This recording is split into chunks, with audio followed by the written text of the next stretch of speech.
Olá pessoal, tudo bom? Hoje nós vamos falar sobre essa obra aqui, Judaísmo é Otimismo, do grande rabino Henry Sobel. Tá? Henry Sobel é um rabino norte-americano, né? Ele é radicado no Brasil há mais de 40 anos.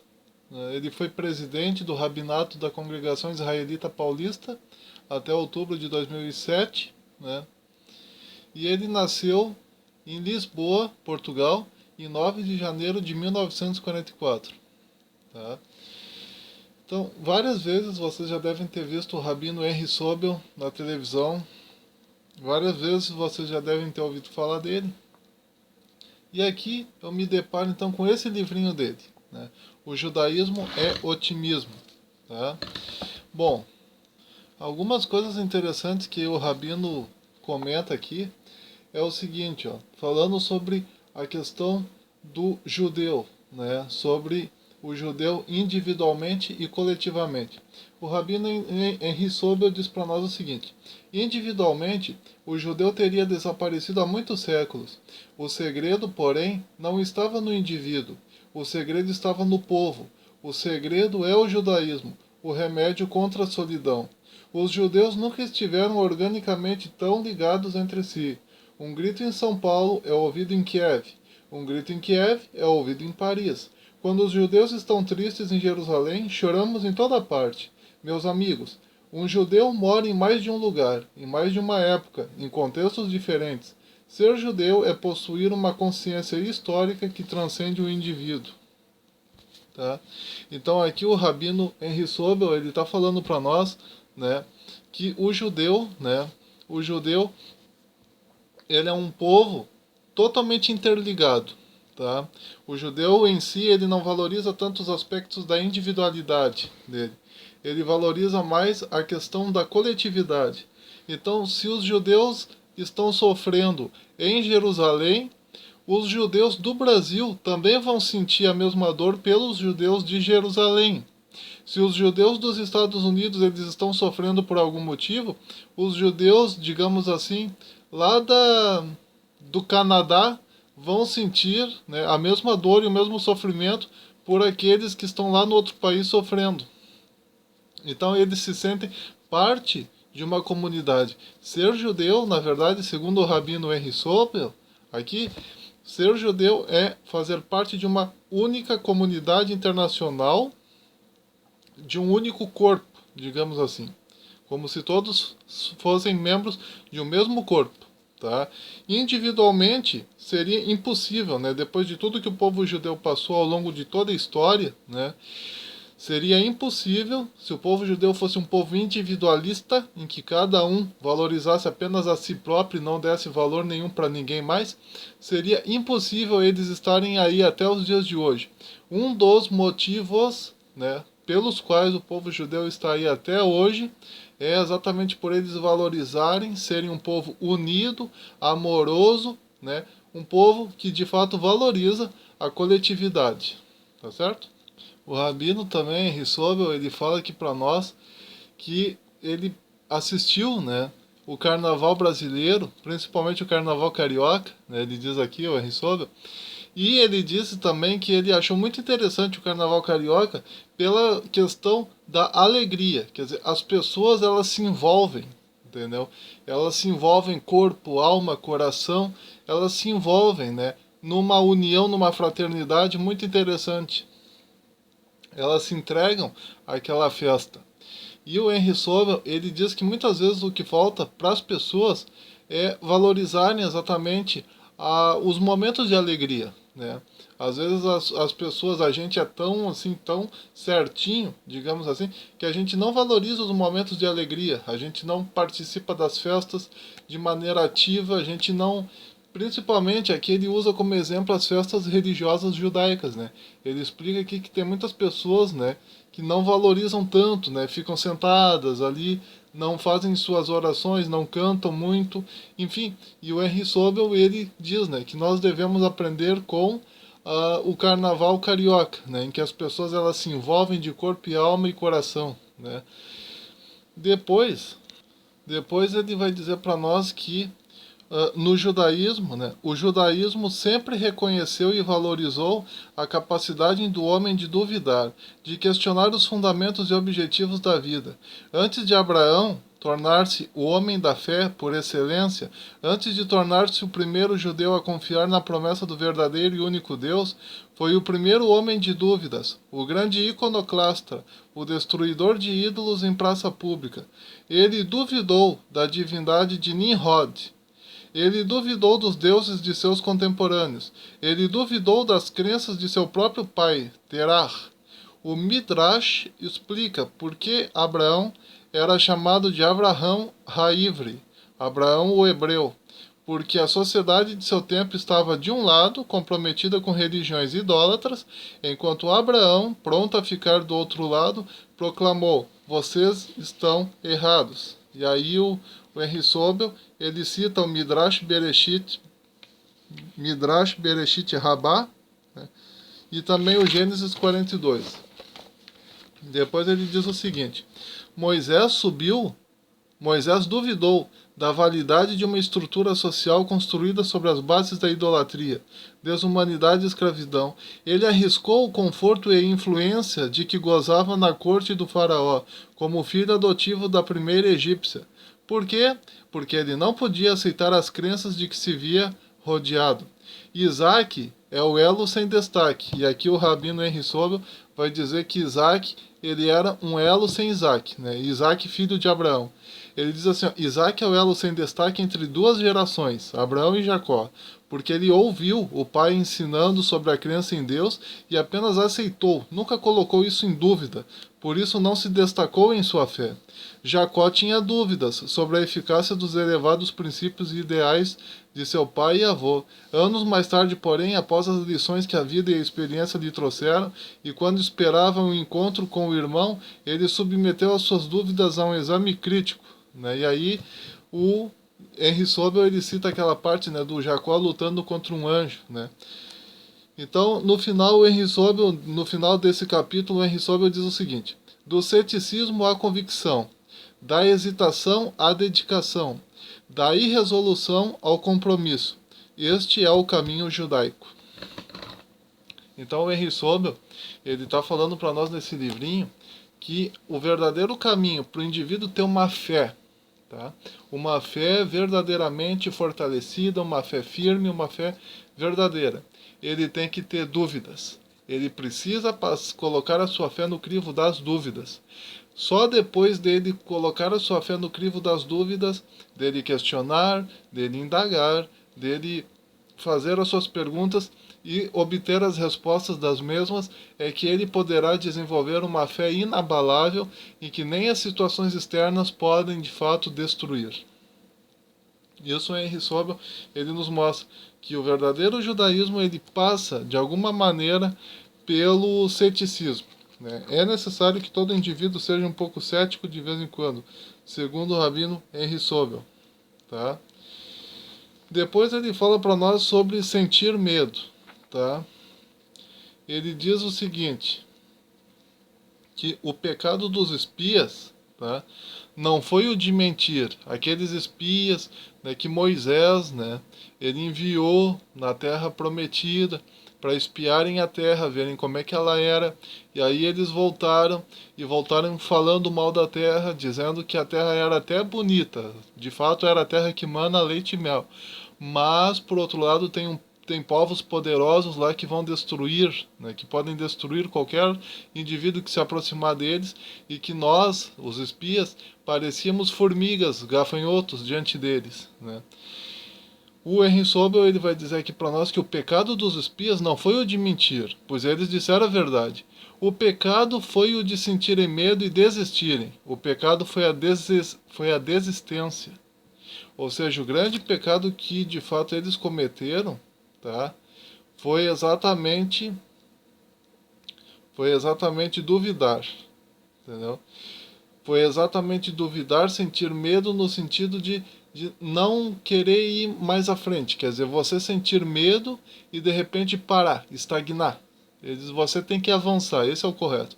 Tu tá sentindo medo? Tudo bem, mas continue avançando, mesmo sentindo medo. É isso que o Henry Sobel nos mostra aqui. Tu não pode deixar que o medo te impeça de se desenvolver, de evoluir, de avançar nos caminhos que Deus estabeleceu. Tá? Depois o Rabino Henry Sobel vai dizer aqui para nós, a fé não significa acreditar cegamente negando as evidências. Fé quer dizer ação, não obstante as consequências. Esta é minha definição de fé judaica. Espírito de fé ativa e coragem que clama positiva e ativamente. Não nos renderemos. Que possamos todos aprender a aplicar a lição da Torá em nossas vidas. O medo deve conduzir à ação, nunca à rendição. Tá certo? Depois o Henry Sobel, ele vai dizer para nós que um dos motivos pelos quais o povo judeu continua unido até os dias de hoje, obedecendo a Torá direitinho, é exatamente isso daqui, ó. Quando os romanos conquistaram Jerusalém, eles construíram um arco, o Arco de Tito, para ocupar espaço. Os romanos construíram estradas e monumentos. Os egípcios construíram pirâmides, coisas tangíveis para ocupar espaço. O povo judaico, no entanto, explicou Heschel, não pensava tanto em termos de espaço, mas sim em termos de tempo. No decorrer da história, construímos monumentos no tempo, santuários de tempo. Se o judeu não tivesse o Shabat, quando a derrota o atingiu e o templo foi destruído, ele não teria podido sobreviver. Sem este santuário de tempo, o judeu teria encontrado o fim que atingiu tantos outros povos. Isto é que são os feriados, todos eles, não uma fuga, mas ao contrário, uma volta à realidade. E mais ainda, o homem deve retornar de seu feriado com algo que ele não tinha antes, uma experiência mais elevada que possa ser aplicada à rotina diária. Então aqui o Rabino Henry Sobel, ele está explicando para nós que os feriados sagrados do judaísmo, eles não são feitos para o indivíduo se atirar num canto, descansar, dizer, hoje eu não vou trabalhar, vou descansar, vou ficar parado, entendeu? Não, o Rabino Henry Sobel, ele chama, né, as festividades judaicas de santuários do tempo. Santuários do tempo. E que segundo ele, segundo Henry Sobel, o único motivo pelo qual os povos pagãos sucumbiram é porque eles se preocuparam unicamente em construir santuários em lugares, santuários em espaços, templos físicos. Né? Quando a terra era destruída, os templos eram destruídos juntos. Já o povo judeu criou um santuário no tempo, não apenas o Beit HaMikdash, né? Mas também santuários no tempo. Quais são os santuários no tempo? São as festividades judaicas celebradas anualmente. Tá? Então, isso é o que mantém, uma das coisas que mantém o povo judeu unido, celebrando as mesmas festas, é exatamente o santuário do tempo que eles construíram, que nada mais é do que o calendário judaico, né, com todas as suas festividades para serem cumpridas. Tá? Depois, né, ele vai falar para nós sobre uma questão muito importante, que é a questão da fofoca. Tá? O Rabino Henry Sobel, ele vai dizer para nós o seguinte: aos olhos de nossos rabinos, o pecado da calúnia é um dos piores pecados e está equiparado ao assassinato. Em ambos os casos, a pessoa culpada é acusada de Shefirhat Dam, derramamento de sangue. De acordo com a lei judaica, é preferível que uma pessoa se atire numa fornalha ardente do que destrua o nome de outra pessoa. A calúnia é pior do que o assassinato, porque a vítima continua viva para sofrer a vergonha. A palavra é a mais importante e ao mesmo tempo a mais comum das atividades humanas. Existem muitas espécies de comunicação pela palavra: explicação, exortação, denúncia e súplica. Mas de todas as expressões da palavra, a fofoca, no sentido da calúnia, é a pior. A fofoca é a expressão de uma mentalidade mesquinha. Então aqui o Rabino está falando para nós, né, que o indivíduo que pratica fofoca, entendeu? Ele é como se fosse o assassino. Entendeu? Os rabinos do povo judeu consideram o indivíduo fofoqueiro como um assassino e como culpado de Shefirhat Dam, ou seja, derramamento de sangue. Depois o rabino diz o seguinte: o que o fofoqueiro não percebe é que ao mesmo tempo que as pessoas estão prontas e mesmo ansiosas por ouvir suas palavras maliciosas, elas perdem a confiança nele. Nietzsche comentou com muita sabedoria: cuidado com o homem que se odeia, Você poderá ser sua próxima vítima. Na ética dos pais, achamos uma receita para a doença espiritual da fofoca. Yoshua, filho de Peraquia, disse: julguem todos os homens pela escala do mérito. Isso está em Pirkei Avô. Em todo homem acha-se o bem e o mal. Por que não olhar para o bem? O que nos custa ver o bem e falar do bem em vez do mal? Quanto mais procuramos a dignidade em potencial em outras pessoas, menor será nossa tendência em difamá-las. Depois ele diz o seguinte: essas são as duas receitas que lhes deixo contra a calúnia. Ressaltemos primeiro as qualidades positivas quando falarmos de outra pessoa. Olhemos o ativo e esqueçamos o passivo. Sejamos liberais com os elogios. Caso seja impossível, escolhamos então a sabedoria do silêncio. Então aqui o Rabino Henri Sobel está ensinando nós o seguinte, se tu não puder falar bem de outra pessoa, então fique quieto, não fala nada. Mas se tu puder falar o bem do próximo em lugar do mal, fale sempre o bem, tá? Nunca se entregue ao mal, nunca use o mal para difamar as outras pessoas, nunca use a sua língua para difamar as outras pessoas, Os rabinos, eles chamam, a questão da fofoca, a tendência humana de praticar o mal, de Yetzer Hara, Yetzer Hara. E a questão da fofoca, ela é chamada na língua hebraica de Lashon Hara. Lashon significa língua, Hara significa mal. Então, língua má, Lashon Hara. Fofoca é Lashon Hara. Tá? Outra coisa, isso é uma outra coisa bem interessante que eu quero compartilhar aqui com vocês, que eu li nesse livro do Rabino Henri Sobel, tá? Ele vai falar para nós o sofrimento como a dimensão do homem, tá? Ele diz o seguinte, uma afirmação triste, mas verdadeira. Toda a vida de Jacó, desde antes do nascimento até a sua morte, é uma prova contínua desta verdade. Foi uma longa luta e uma constante crise do começo ao fim. Antes de nascer, ele lutou com seu irmão no útero materno. Como menino, ele lutou com seu irmão para obter o direito de primogenitura e a bênção paterna. Mais tarde, foi obrigado a fugir de Esaú e viver com Labão, que de certo modo era mais difícil de se conviver. Em seguida, 20 anos de trabalho duro para Labão. Casou-se com duas mulheres que o disputavam. Foi pai de filhos que lhe desobedeciam e lutavam entre si. A caminho de sua terra natal, ele lutou com um estranho e foi ferido. Teve a dor de ver sua única filha, Diná, molestada pelo povo de Shequém.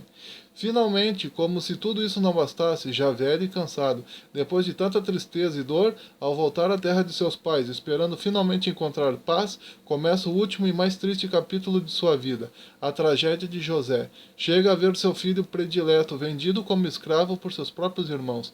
Dizem-lhe que o menino foi morto, e ele o lamenta durante 20 anos. Quando descobre que seu filho ainda está vivo, precisa deixar sua casa por causa da fome que graçava no país, indo viver no Egito. No fim de sua vida, esse homem tão sofrido que procurou a paz e a tranquilidade durante todos os seus dias e nunca as achou, teve de obter a promessa de seus filhos de que levariam depois de mortos seus ossos à terra de seus pais. A vida de Jacó do começo ao fim é uma prova da verdade dos rabinos. Não há descanso nem paz para os justos nesse mundo. Qual é a diferença então entre o homem bom e o mau? Pergunta o rabino. Ambos sofrem, ambos têm dor, tensão e preocupação. Mas há uma diferença: aquilo por que sofrem, aquilo que os preocupa, o que lhes tira a paz de espírito. A medida do homem é a causa de sua preocupação, o que o perturba, o que lhe causa dor. O homem que pretende viver sem dor está no mundo errado. Não existe tal opção, mas nós podemos escolher até certo ponto o tipo de dor que queremos ter. Podemos escolher entre a dor criativa e a dor inútil, entre dor sagrada e dor insignificante, entre dor com objetivo e dor sem objetivo algum. Uma mulher, por exemplo, pode escolher entre a dor de ter filhos e a dor de não tê-los. A expressão em hebraico para parto é Evilei Leida, o que significa literalmente a agonia do parto. Então aqui o Rabino Henri Sobel, ele está falando para nós que sofrimento todo ser humano vai ter, entendeu? Não tem como tu fugir do sofrimento, não tem como tu dizer, eu vou viver a minha vidinha tranquilamente, como se nada estivesse acontecendo. Não. Né? Todo ser humano tem que sofrer em alguma medida. Mas o Rabino Henri Sobel, ele diz para nós o seguinte, que a verdadeira dimensão de um homem, tá? A verdadeira dimensão de um homem está exatamente por que ele está sofrendo. Tá? Ou seja, não é sofrer. Sofrer todo ser humano vai sofrer em algum momento da vida. Mas sim por que tu está sofrendo. Qual é exatamente o motivo pelo qual tu está sofrendo? Tu está sofrendo por um motivo sagrado ou por um motivo profano? Por um motivo bom ou por um motivo mau? Tu está sofrendo por causa que as outras pessoas estão sofrendo ou tu está sofrendo apenas porque alguma coisa deu errado na tua vida? Essa é a pergunta que tem que fazer. Um homem sagrado, um homem de alto nível, ele sofre quando ele vê os outros sofrendo. Isso vai causar um sofrimento nele e isso vai ser a sua medida. Vai mostrar para si mesmo e para os outros que ele está num nível mais profundo, mais elevado. Porque ele sofre quando ele vê os outros sofrendo. Agora, uma pessoa que apenas sofre quando acontece algo errado na vida dela, essa pessoa é uma pessoa comum, egoísta, normal, grosseira, até mesmo egoísta, enfim.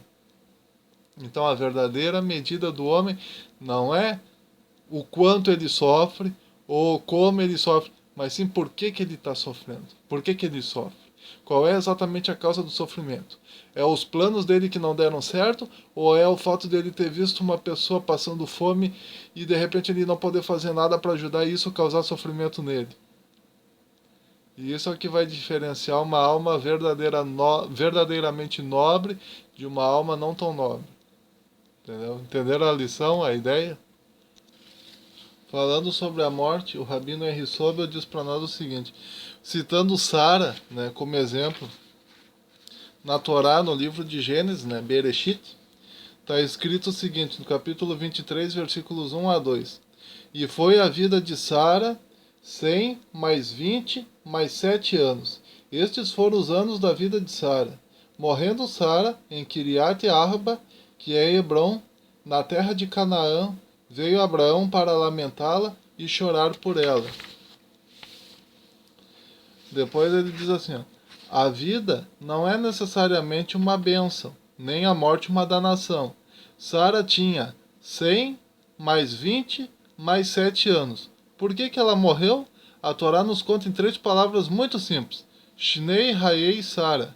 Ela esgotou seus anos. Sara morreu porque tinha terminado sua vida em realização completa. Ela viveu uma vida rica e recompensadora, uma vida inspiradora. É digno de nota que a frase não menciona sua idade simplesmente como tendo sido de 127 anos, mas a Torá afirma 100 mais 20 mais 7 anos. 3 números que representam os 3 períodos da vida humana. A idade da infância, da juventude madura e da velhice realizada. Ela viveu todos os períodos assim como deveriam ter sido vividos. Nossos rabinos dizem, Sara levou a beleza da infância e a inocência da juventude ao túmulo. Sara morreu porque tinha vivido. A crença judaica tradicional aceita o conceito de vida eterna, de vida após a morte. O movimento reformista, referindo-se à vida eterna, considera a morte como um momento em vida. Se vivemos de maneira a sermos uma força para o bem na vida de nossos filhos, teremos adquirido nossa recompensa no além. E assim Abraão não se deixou dominar pelo desespero ou pelo desânimo. Sara morreu porque tinha vivido. Um famoso rabino do Talmud falou uma vez aos seus alunos que todo homem devia arrepender-se um dia antes de sua morte. Os discípulos perguntaram-lhe como se pode saber qual o dia que precede o fim da vida. O rabino respondeu, exatamente, é por isso que cada um deve viver os seus dias como se cada um deles fosse o último. Lembro-me da inconsolável viúva que deixou o marido partir de viagem sem uma palavra de adeus por causa de uma discussão ridícula. Se eu soubesse que ele não voltaria, eu não teria perdido a chance de dizer-lhe o quanto eu o amava. Se ela soubesse, mas por que não sabia que essa é a condição humana, quer tenhamos mais algumas horas, mais alguns dias, semanas, meses ou mesmo anos, terá importância realmente a quantidade de tempo? Vivam como se todos os dias fossem o último. Amem com o máximo de sua capacidade.